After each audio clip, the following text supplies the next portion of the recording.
Wedding එකකට කප් cake 220ක් හදමුද? මුලින්ම cake batter එක මම හදාගත්තා.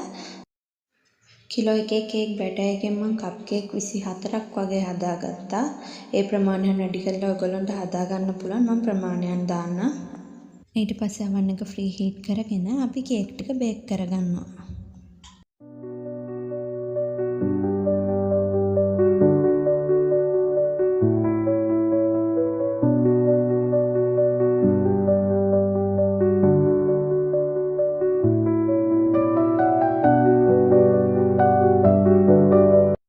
දැන් සම්පූර්ණම කේක් 220 මම බේක් කරගෙන ඉවරයි. මට මේ ටික බේක් කරගන්න පැය 8ක් වගේ ගියා.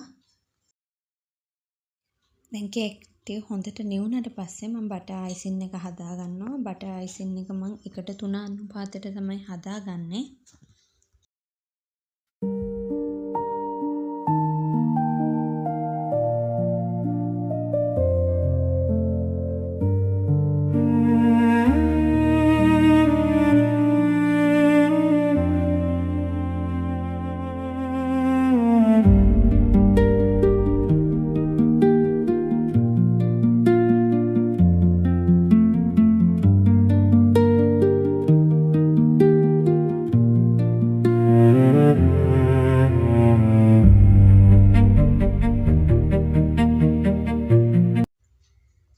ඉතින් දැන් කේක් ටික හදලා ඉවරයි. මෙතන කප් කේක් 220ක් තියෙනවා. ඉතින් වෙඩින් එක පළවෙනි දවසට දෙන්න තමයි මේ ටික ගියේ.